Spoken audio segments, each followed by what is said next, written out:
is that makes both of the wings essentially monsters to the respective mark, right? So right here, there's the mark, this is the monster, star's the weak side, right? Disc gets swung over here to this side. There's the mark, this is the monster, here's the weak side, okay? Star is always going to be running around, okay? If we do get the disc to the outsides, it is very important for the wing to cut off the next thread. And what they need to do, essentially, is when it comes over to this sideline, you turn, you see if a cutter is coming, you get in front of them, okay? Essentially, we are looking always over our shoulders. So the wings pinch in, monster drops, deep deep is the deep deep. What questions do you have so far? So, the roll of the wings here.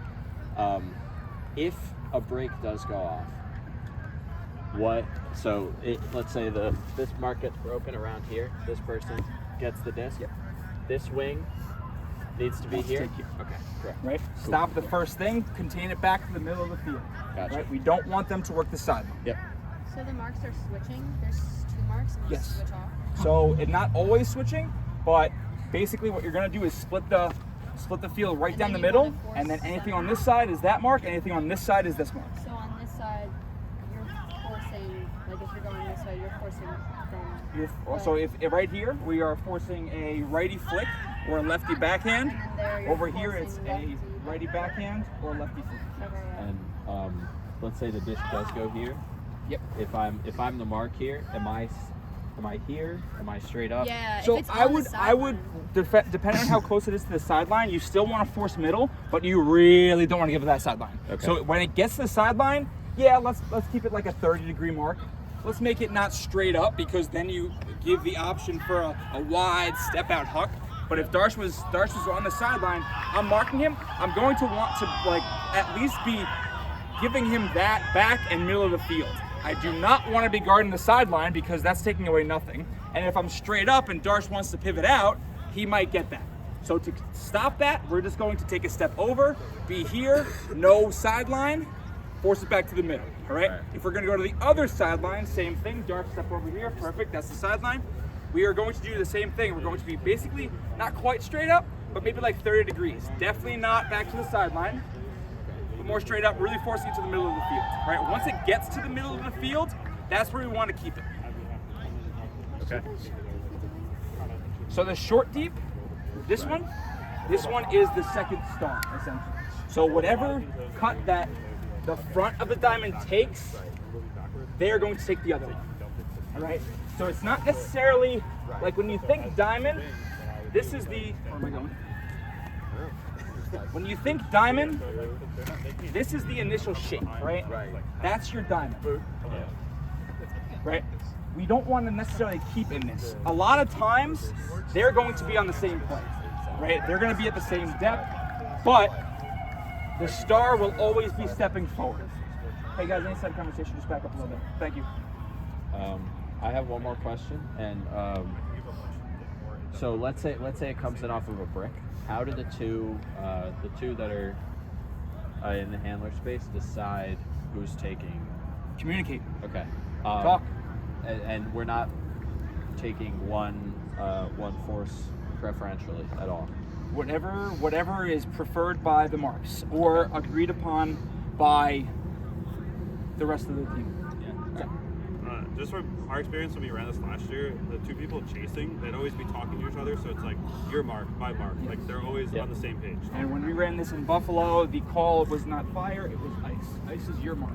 Ice is, and if you yell ice, it's my mark. Okay. Whatever you want to say, you can do whatever you want, but just communicate. Make sure it's understood. If you really want to, you can also if it's on the sideline, so we know that the mark will be on the sideline. Where's the other mark? So the other mark typically doesn't want to be on the same plane, but also doesn't want to get broken. Like obviously, if we're trying to take away this space, we're going to leave this lane wide open. So really, I want that mark, once that throw goes off this way and they've established that it's the other person's mark, they need to check behind them, see where that other handler is, and just try to mark with them. All right. Don't commit too far upfield where if there's a switch you can't get back, because we are again forcing middle. We do not want anything off the sideline. So if you are going to, I would err on the side of staying backfield more, right? I would err on staying backfield more because this lane is where the wing is. The inside lane is for the wing, right? Because the inside lane is essentially this marks monster. So what does everything look like if it's on the sideline? Sure thing, I like it. So we get this to the sideline, right here. This comes over here. We come back. This is the wing. I would say come straight up here. We have the star, the deep, this wing, and maybe this wing over here. All right, and then yeah, that's about it. So it still contains the same essence of our zone, but the scheme is different in that this is the star of the zone. This is the player that we're looking to force the disc to, and the player to always be moving. Since they're always moving, it's as if they are the chase, right? So if at any point you need to call for a switch, you can call for a switch. Simple, all right? Because you're going to be pretty close anyway, and interchanging anyway, but that requires communication. This is like we've been talking about, right? Great question. Any other questions? Can you remind me of the names of the positions? Sure thing.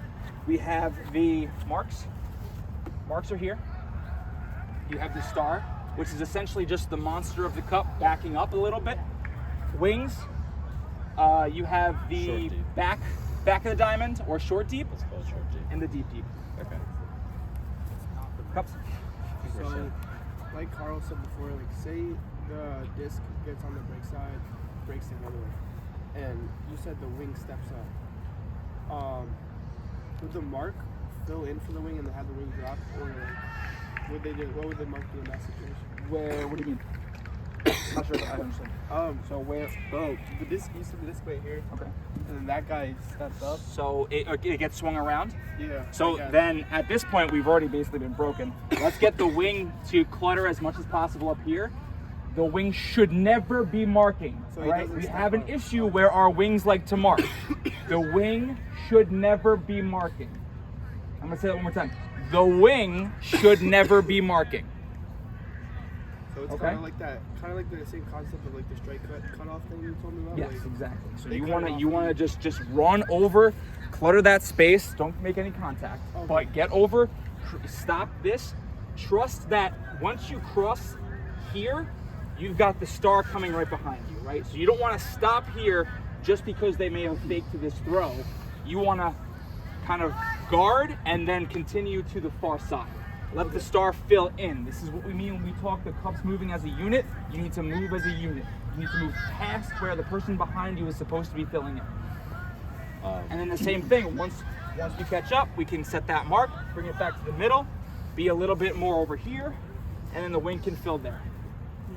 And something piggybacking on what Coach just said, something that I noticed a lot when we ran zone was that when we would get broken, when the zone would stop working, it was often because people were biting on fakes. Okay, especially Stony Brook did an incredible job at just moving us around with different fakes. Like you can see Leo do it all day long, right? And something that we need to focus on is that you know what your job is. If you are on a hard no around mark and they fake an inside backhand, then you can play a little preferentially to it, right? But you make sure that nothing goes around you to this side, okay? I want us to focus hard on that, especially this weekend. That's another thing, like when you are in a zone, you need to know your role. And a lot of times we were getting discs thrown through our cup, right? This is a bit more symmetrical, so it's a bit easier to switch from break side or from home side to away side instead of like break side to force side. So it's going to be a bit more symmetrical on the side of the field.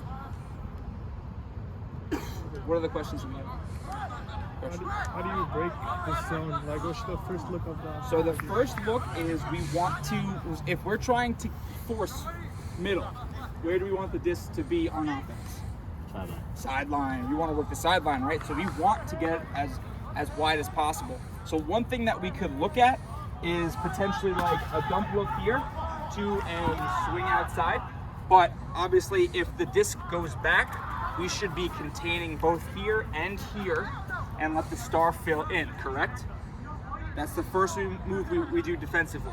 But if it does go back to here and then they do get it around, wing has to seal, right? Until the marks follow through. So the way we want to work it offensively is get to the sideline, bring it back, get to the other sideline, force the marks to run, right? Force them to react, force them to move. The other way to do it is to work the sideline deep, right? Work the sideline deep, bring them out. This way it forces the wings to kind of help. It kind of opens up the underspace a little bit. The star and the top of the diamond are working a little bit harder. That's how they could do it. Another thing is if the marks are too far apart. What did I just say? Too far apart. If the marks are too far apart, all you need to do offensively is dish it between the two marks, all right? So we don't want that to happen. So the mark needs to be aware of that crash, okay? That's what that off mark is looking for.